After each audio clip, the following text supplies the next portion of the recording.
Good morning, everyone. Welcome back. Okay, today we're going to finish our discussion of angular momentum, and we're going to talk about situations in which there's no torque, but various angular momentum flows from one form to another. So this is a review of what we've done so far. We've defined angular momentum, and we've seen that there are two kinds of angular momentum. There is angular momentum which we call translational angular momentum. In chemistry, they call it orbital angular momentum, and it has to do with a particle orbiting around some location. And we calculate that by just taking the cross product of the vector r from the location A to the location of the object. And so this in our diagram here would be r sub A. Here's location A. The cross product of r cross P. And we can get the direction of angular momentum just by using the right-hand rule. So if we point our fingers along R and then curl them through the smaller angle toward P, our thumb sticks out in the direction of the angular momentum of the object.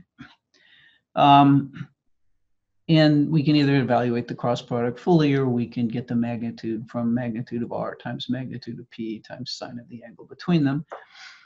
The rotational angular momentum is something rotating around an axis that's going through its center.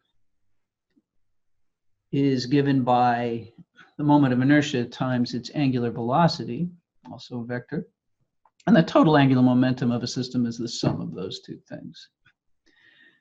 And we've also defined torque as a twist. So if we had a force acting on this object in some direction, then there would be a torque on it, which we get by R cross F. And the torque in this case would be into the page, and that would change the angular momentum of the object, whose angular momentum is out of the page currently, so it would decrease it or try to reverse it. And we have the angular momentum principle, which relates change in angular momentum to torque. This has the same form as the momentum principle, or where the final angular momentum of a system we can calculate based on its initial angular momentum and the net angular impulse, the torque times delta t. And we did some examples last time of applying torque. In this, so the first thing I want to do is talk about some situations where things change, but there is no torque. And so I want to consider here a situation you've probably seen on TV, if you haven't seen it in person, which is an ice skater doing a spin. So I don't know if any of you are ice skaters, but you've seen skaters do spins where they have their arms extended, their leg extended, and they're spinning. And then at some point, the skater pulls in her arms. Okay. So she's spinning here initially. And now she pulls in her arms and legs and continues spinning. And when she does this, what happens to her spin rate? So this is initial, this is final. And the question is, what happens to her spin rate? Does she spin faster, which is an increase in omega? Does she spin slower? Does nothing change? So here's a pole. So you said overwhelmingly that she will spin faster, and that's right. She spins a lot faster, doesn't she? When you've seen skaters go from what looked like a reasonable spin to going really, really fast when they're. Now, the question is how we interpret this in light of the momentum principle, the angular momentum principle. Because nobody came along and grabbed her and spun her more, and she didn't use her other foot to push. So there doesn't seem to have been a torque. So why did her spin rate change?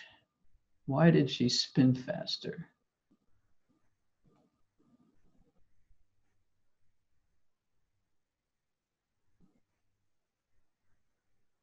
So reduced air drag, maybe, but the surface area of her body is still the same, even if she's in a different configuration. What happened to her moment of inertia when she pulled her arms in? Yeah, Kevin, you're on the right. You're thinking about it. Yeah. Think about moment of inertia. Her moment of inertia changed, didn't it? So she has a moment of inertia I1 here, where if we were going to model her, she brought all her mass closer to a rotational axis. That's right. And so this is a final moment of inertia. So mass closer to the rotation axis. So moment of inertia, remember, it's the sum of all the m r squareds, where r is this distance from something to the rotation axis. So if we say the mass of her leg is here at the center of mass of her leg, this fairly massive leg is a significant distance here from her rotation axis. And here, if this is the axis, whoops, let's see if we can draw it here, the mass of this leg is much closer. So the mass is closer to a rotation axis, and her moment of inertia actually decreased. So actually, her angular momentum didn't change at all.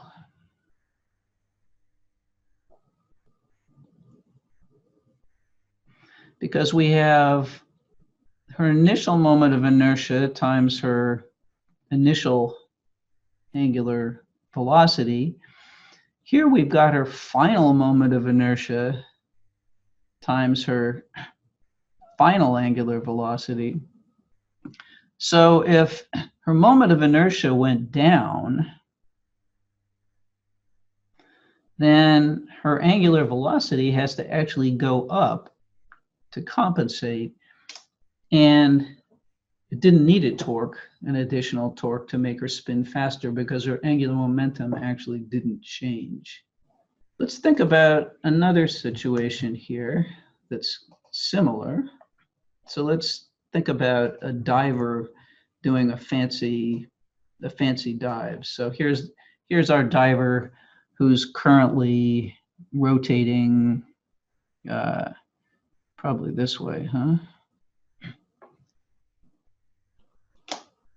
So when a diver jumps off a high dive and does a tuck and spins, and they try to get lots and lots of spins in before they hit the water, which all looks terrifying to me, but it's pretty impressive to watch. And then just before he hits the water, or shortly before he hits the water, he straightens out.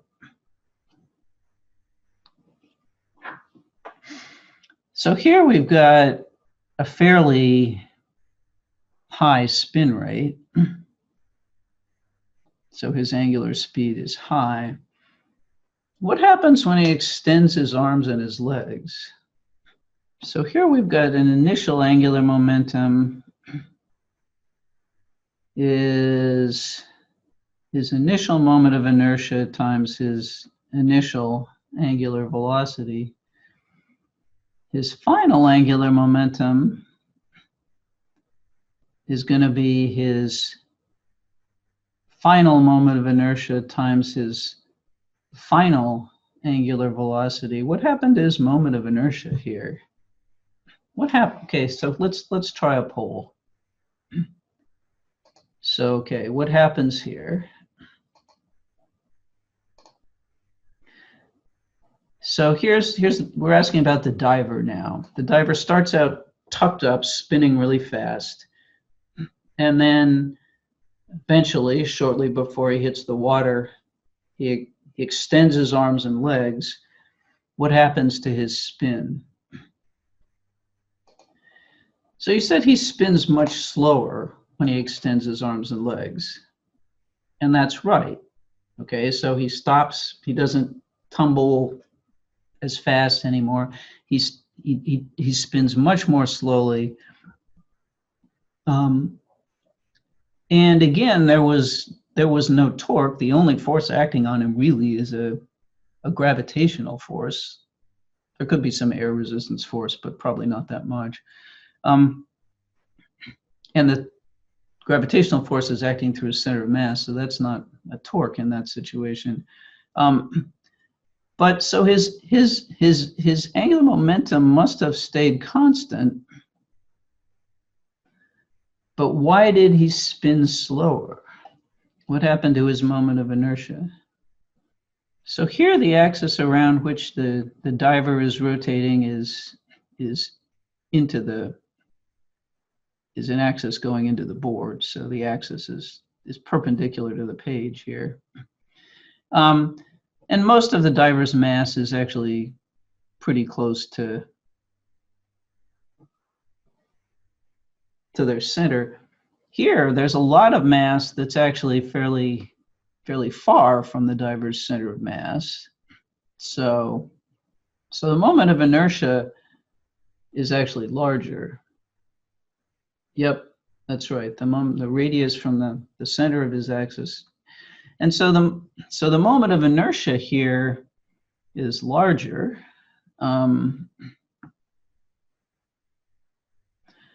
So this spin rate has to be smaller.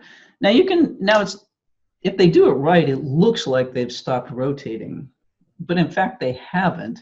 They're just rotating much more slowly, and there's great art into timing coming out of the tucks so that their legs look vertical, completely vertical as they enter the water. You've probably seen divers not quite manage to do it, and they over rotate so that their legs are still rotating, and they enter the water with a splash. Their legs are not vertical. So in both of these cases, these athletes are manipulating their rotational speed, their angular speed, by changing their moments of inertia. And if you can actually mess with this too. If you have if you find a stool that has a swivel top, there are often stools like this in labs. If you get it spinning with your arms extended and then bring them in, you'll spin a lot faster. So it's just a change in moment of inertia.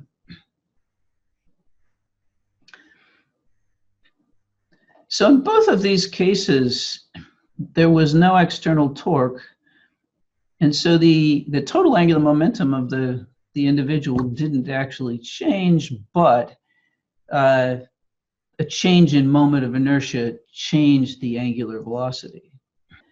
There are also situations in which angular momentum also remains constant because there's no external torque,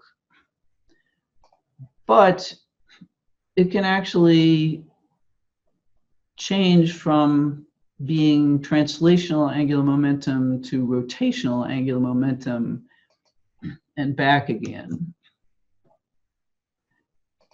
or vice versa. So we're going to consider here the following situation. So we're going to have a kid on a playground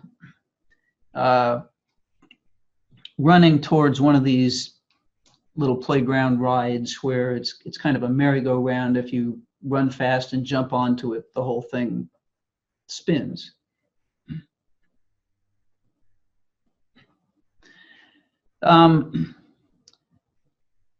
And we're going to take, so we're going to answer the questions. We want to answer the questions about this situation.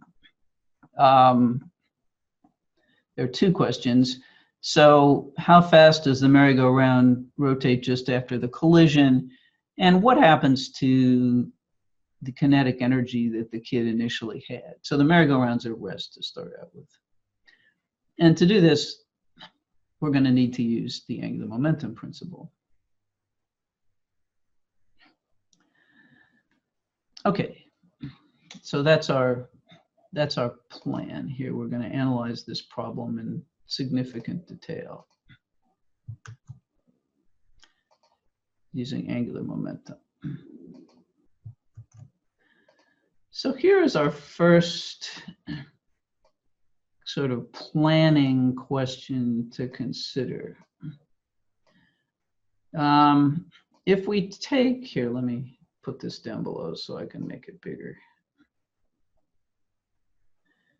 If we take the system as the child plus the merry-go-round, but not this axle here in the Earth, so not the axle.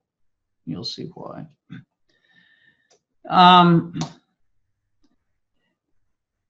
Which quantities stay constant and which quantities change?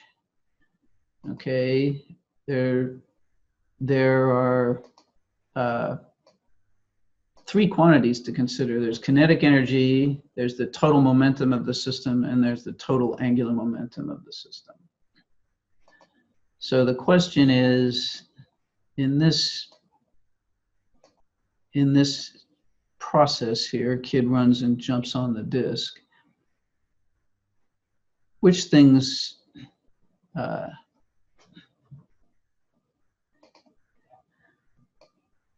so the most popular answer was 2, but if we think about it a little more, I think we'll see that that's not quite right. And then in fact, the only thing that we can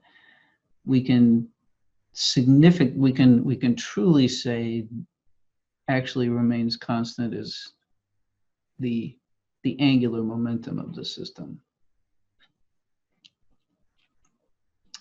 So let's see why.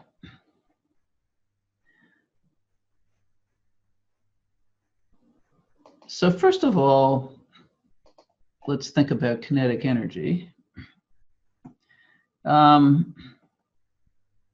Well, did the mass of the system change though? I mean, the system is the child plus the disk, right? So if we use the child plus the disk as the system, then the mass of that system didn't significantly change. It might have gotten a little hot, but not enough to make its mass significantly different. So what did you see in lab? You analyzed 2 different kinds of collisions in lab, just head-on collisions. You analyzed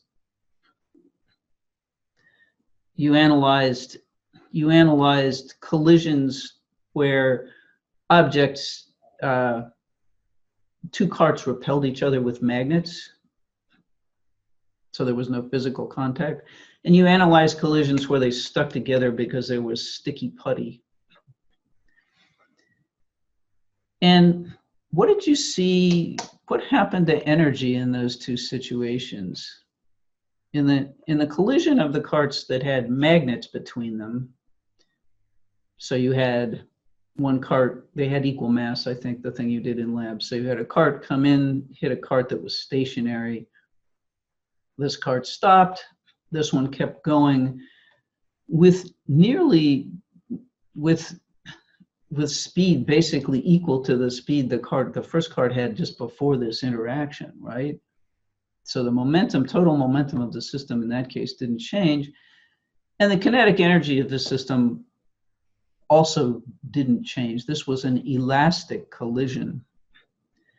But when the carts stuck together, what happened to the total kinetic energy of the system?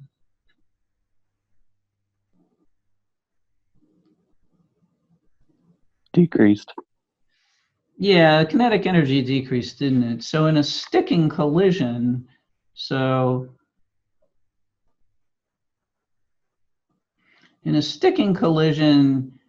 K total decreases and internal energy increases. So this is a sticking collision. And so we don't expect that kinetic energy will be the same before and after the kid jumps on the merry-go-round and basically collides with it and sticks to it. So we think kinetic energy isn't going to change. Now, what about linear momentum here?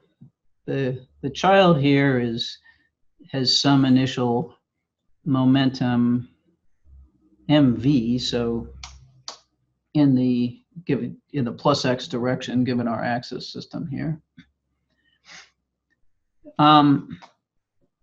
Now, right after the kid jumps on the merry-go-round and sticks to it,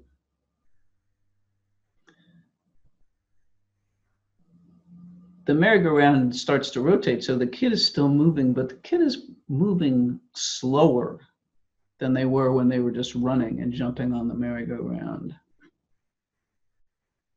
So the kid's velocity does change, and that actually means that it looks like momentum actually seems to decrease. So that must mean that there was a net force on this system of the child plus the disk. Now, what was there? So the momentum is in the plus x direction.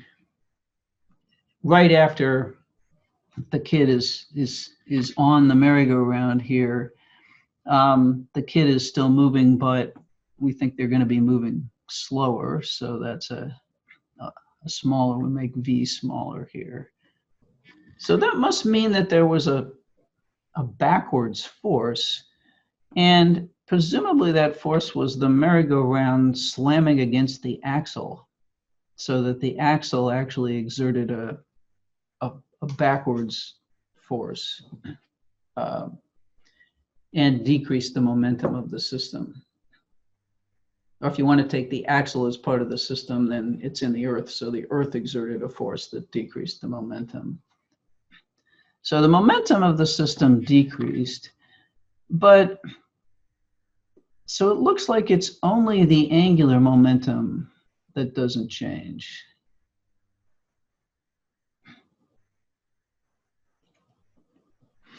Because there's nothing else providing a twist on the system except the kid jumping onto it. So if we knew the force the kid exerted on the merry-go-round, we could calculate a torque, and we could then calculate the new angular momentum of that system. But instead, since we don't know that, we have to take the kid and the merry-go-round as the system. And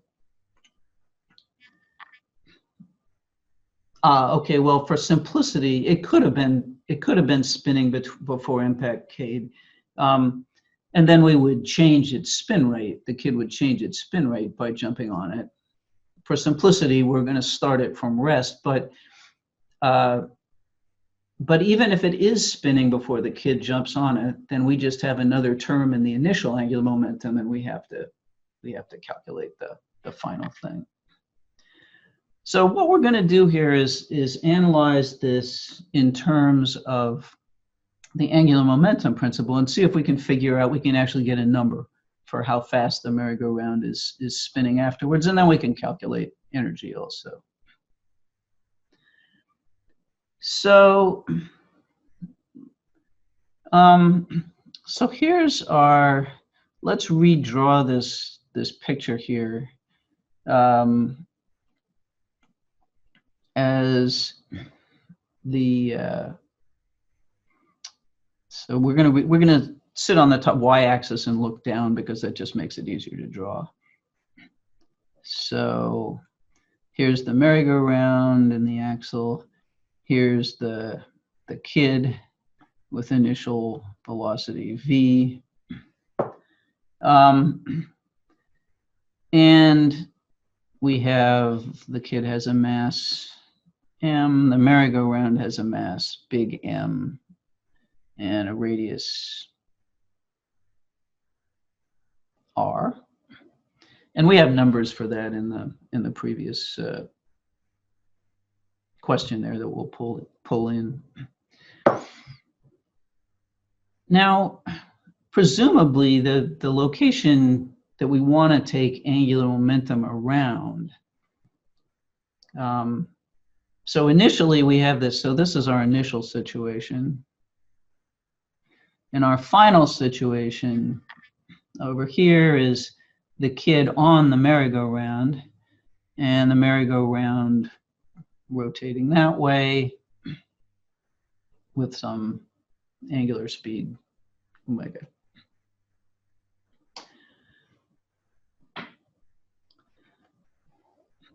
So basically we're going to apply the momentum principle. We're going to say, and we're going to say that the net external torque was 0. So we're going to take this system, this is final.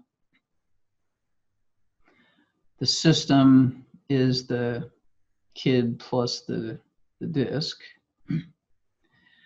And so we're going to be saying here that the total angular momentum around location A in the final situation is equal to the total angular momentum around location A in the initial situation.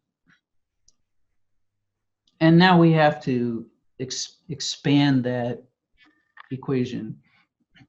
So in this situation, we've got the translational angular momentum of the kid, but let's, for simplicity, we're going to have the merry-go-round not rotating, so that's a 0. And in this situation, we've now got the merry-go-round rotating, so we have the rotational angular momentum of the merry-go-round, the disk, let's call it a disk, plus the angular momentum of the kid, and we're gonna think about it as translational angular momentum because we can think of the kid as just orbiting around the axle.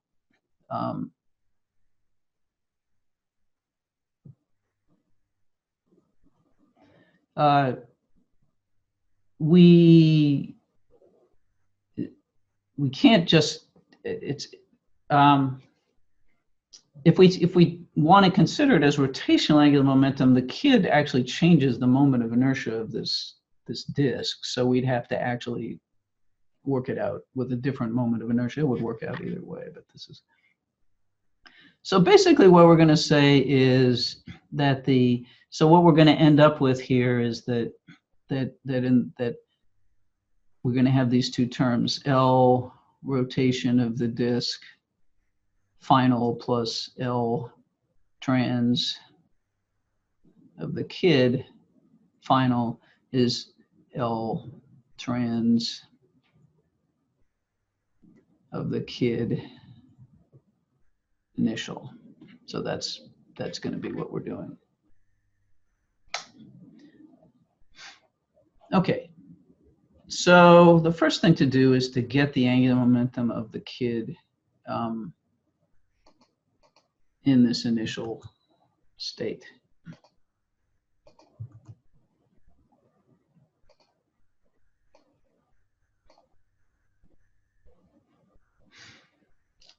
So our question here is, what is the initial the initial angular momentum of the kid around the axle before they actually make contact with the rod. Do we know if the disc is spinning clockwise or counterclockwise? It's not spinning at the moment. Yeah, okay.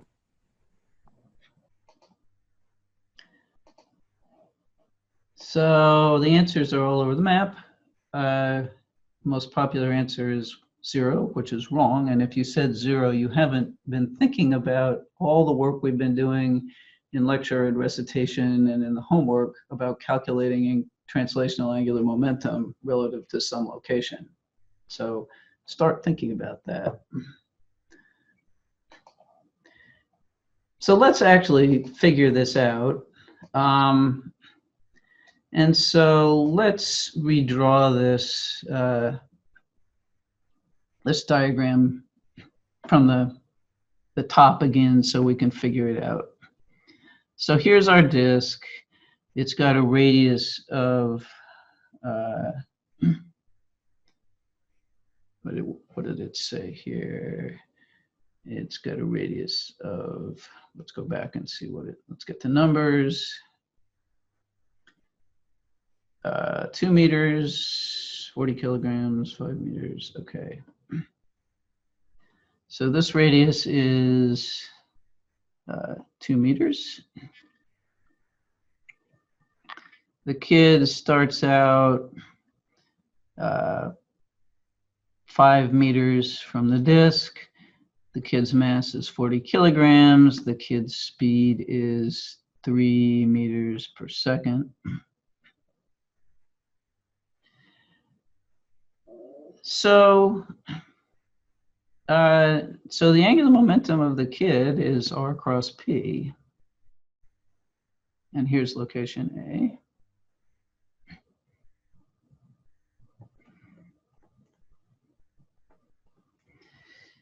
So the vector r goes from the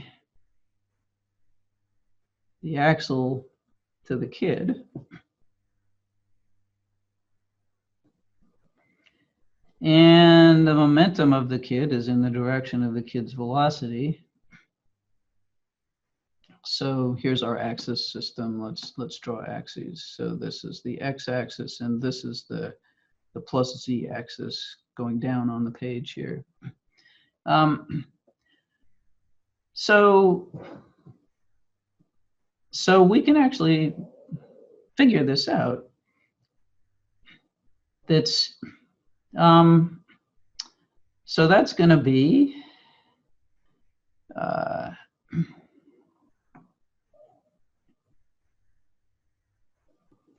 is equal to r. The vector r is going to be a -5 to, no, let's see, -5 in the x direction, 0 in the y direction, -2 in the z direction, right? Given our coordinate system. So that's r. And the momentum of the kid is 40 kilograms times the kid's velocity, which is 300 meters per second, right?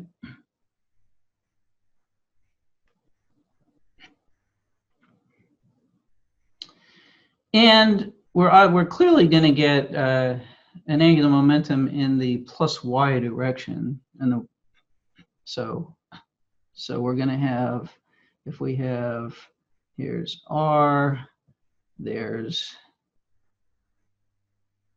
p, sorry, minus y. So r cross p is in the, so we want, so the angular momentum should end up in the minus y direction.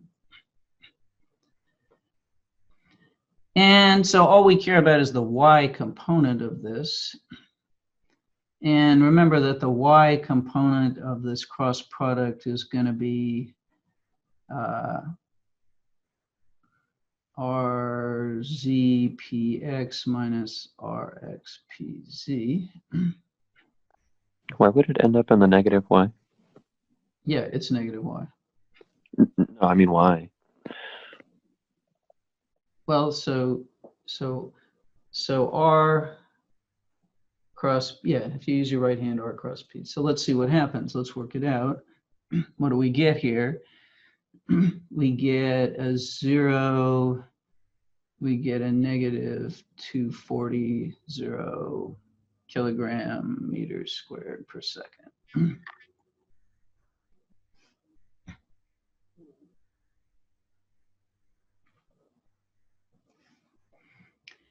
Now, is this angular momentum going to change? I mean, we figured out the angular momentum when the kid's way over here. Is it going to change by the time the kid actually gets to this location?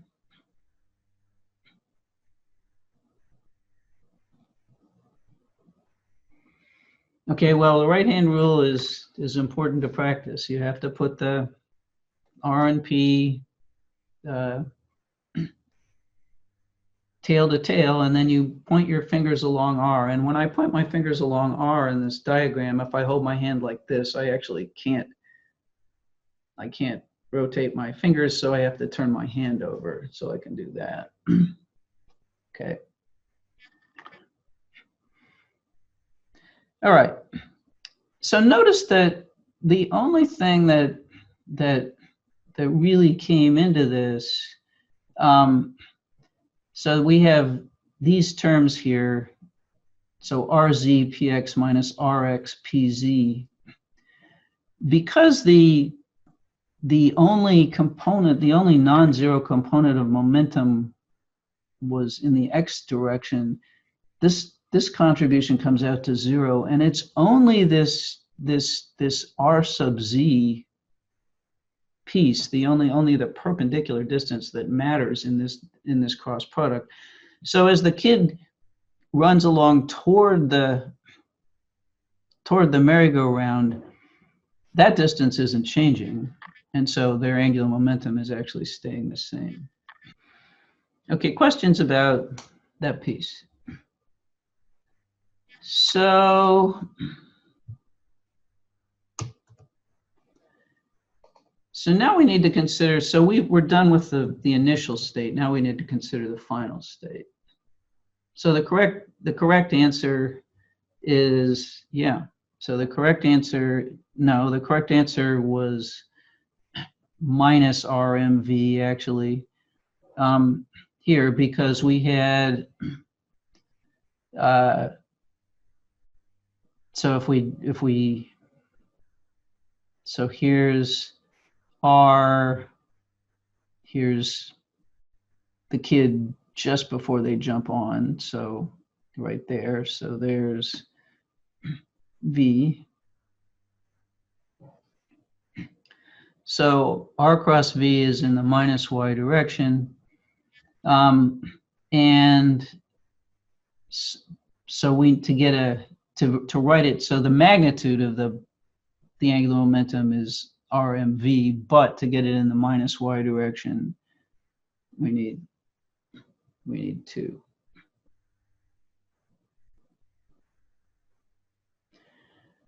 Can you use your left hand and assume the opposite? I wouldn't go there. That's just one more step to, that's one more step to remember and screw up. So I would just use the right hand.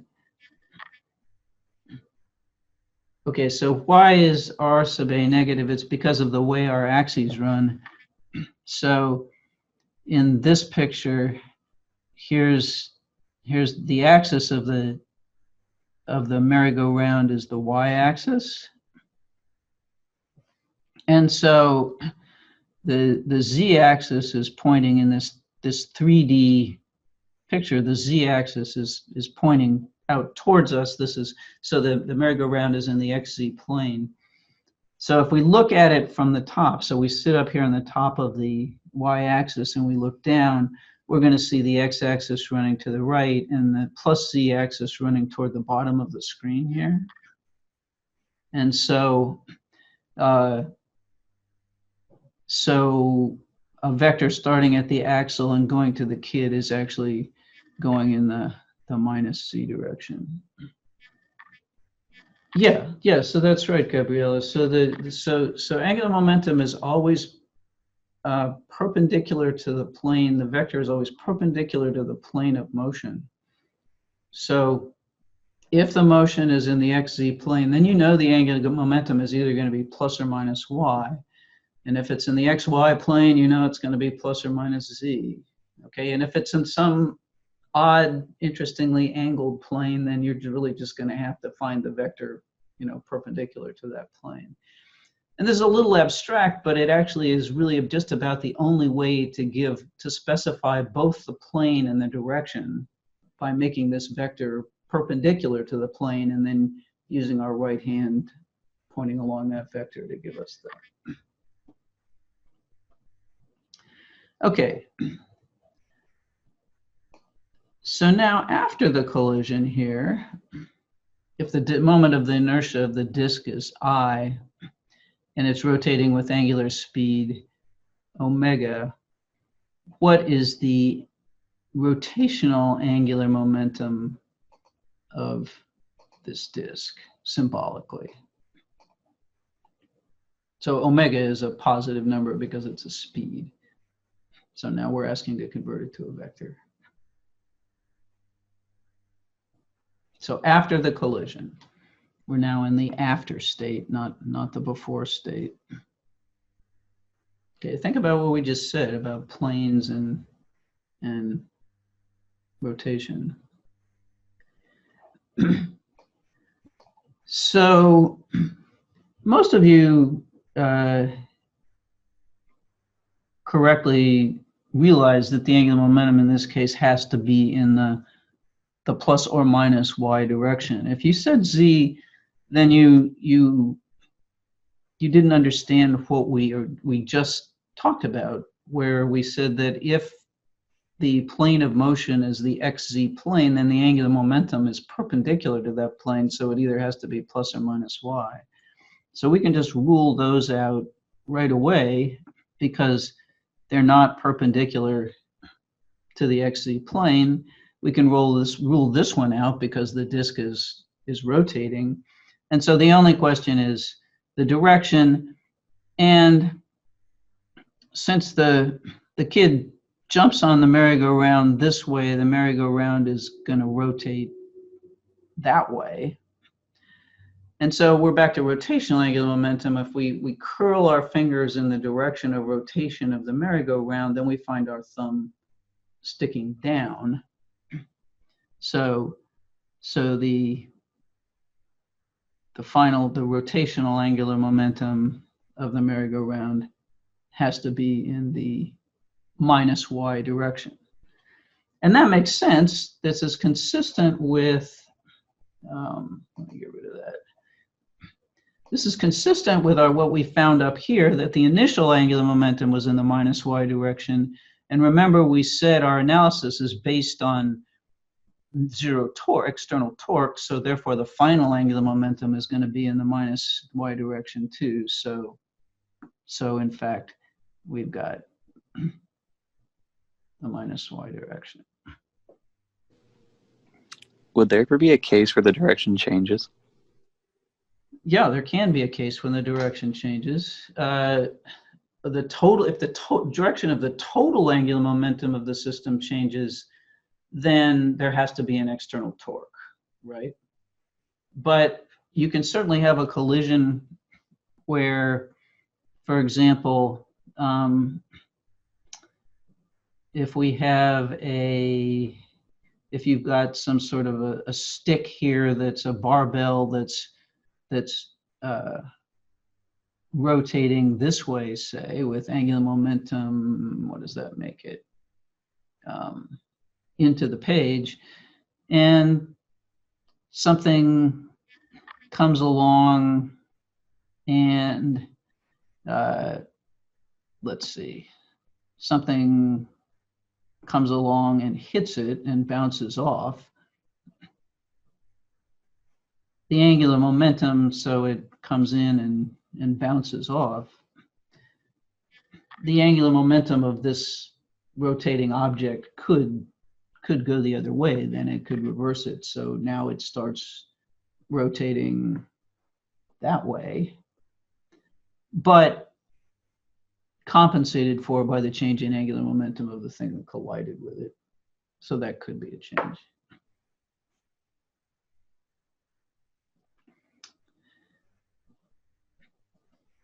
Okay, so we got the angular momentum of the disk after the collision. We also need to get the translational angular momentum of the kid after the collision. So to do that, what we need to do is so we have now, this is L rotation final is 0 minus I omega 0. But we need that's just the disk, and we need the kid.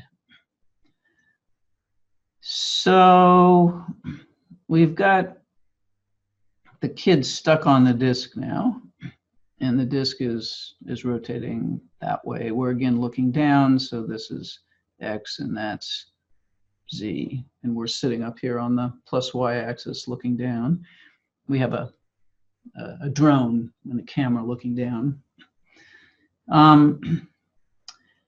And so at this instant, the kid's momentum is that way.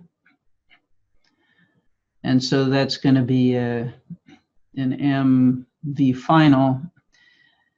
And we're going to end up with two unknowns. So omega is already an unknown, and now we've got a V that's an unknown. So we actually have to express the kid's speed as it's related to omega, right? So we need to express VF in terms of omega.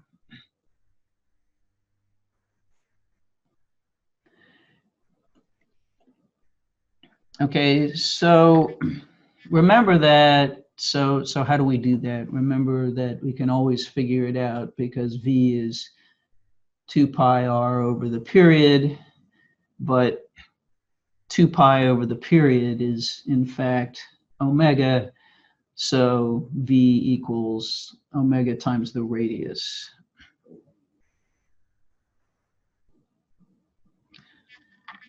So the magnitude of the kid's momentum here, so P final magnitude is just going to be M omega R.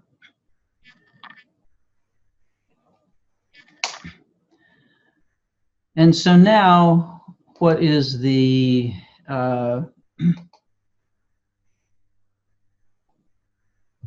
final angular momentum of the kid?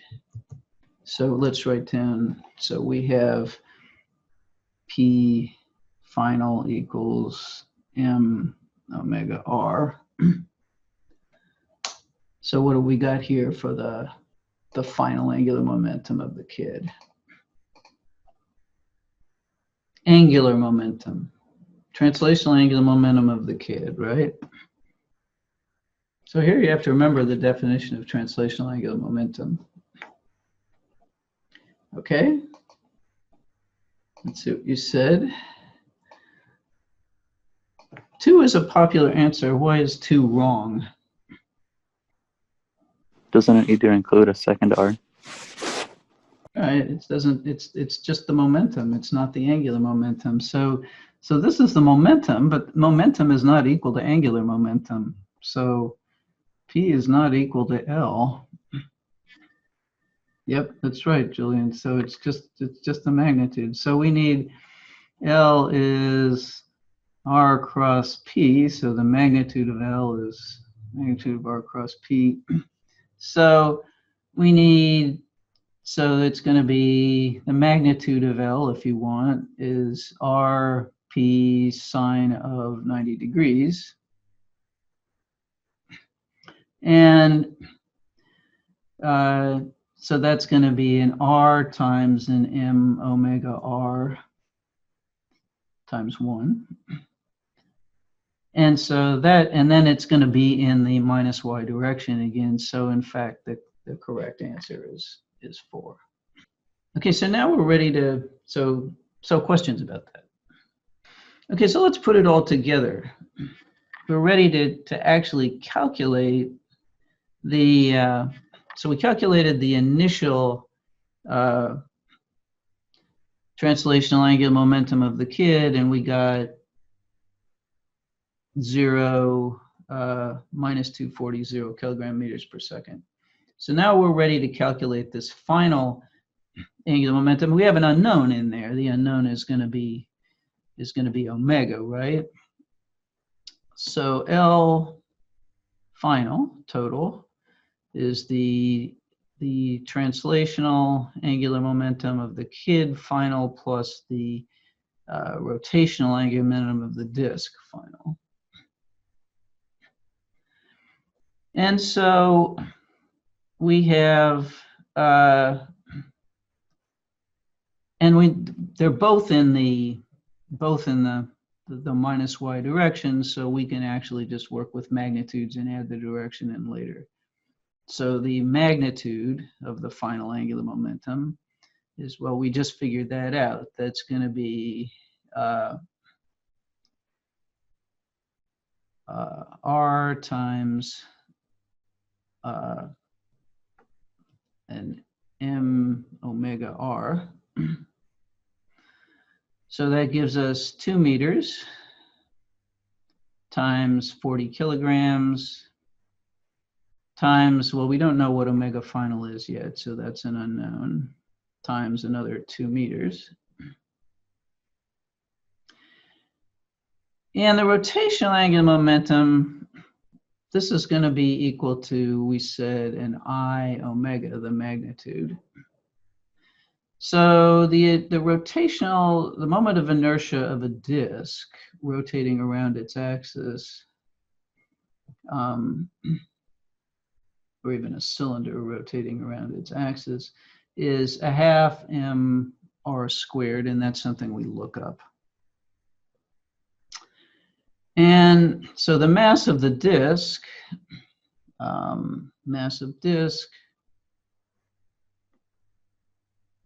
was 300 kilograms. We know its radius. So that's going to be 1/2 times 300 kilograms times 2 meters squared times omega final.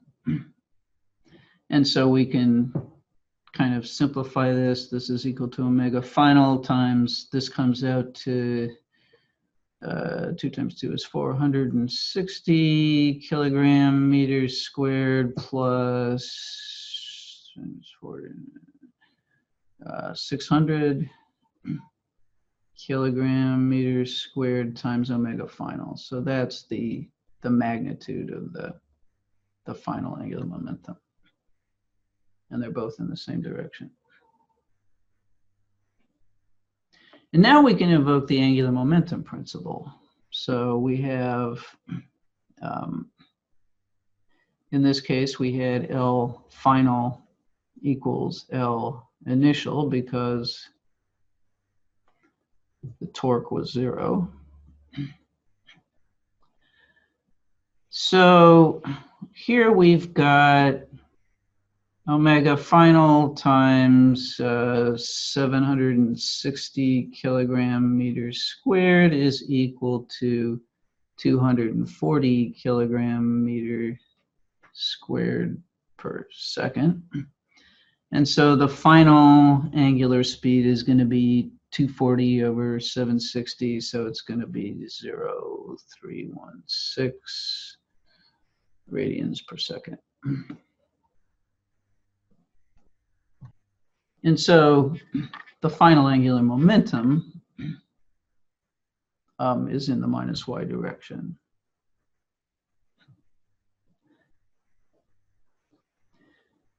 Now there's actually a piece here we neglect. So what questions do you have about this? Okay. So there's a piece we actually neglected here, and it's the rotational angular momentum of the child.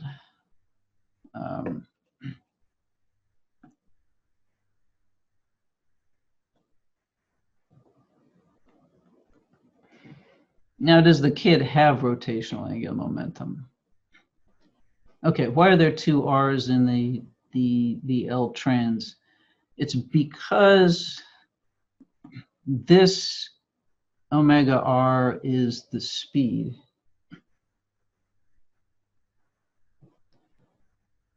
Okay, remember that you get the speed of an atom going around on a disk. So V is equal to omega R, and we worked that out up here. It was because V is 2 pi R over T, and 2 pi over T is omega. So the speed of something is omega R. So the kid's rotational angular momentum, we modeled it as the disk having had a rotational angular momentum, and the kid had L translational angular momentum, because if you just put a light on the kid's head and turned off all the other lights, you'd just see that light going around, and it would be like an orbit. So that's orbital angular momentum. But there's a piece here that's hard to see. So and this is actually okay to neglect, because it's not a very big thing, but it's sort of interesting to think about it. So here's our child on the merry-go-round. We're looking down on it again, and let's imagine that the kid is wearing a baseball cap. So the baseball cap is pointing like that.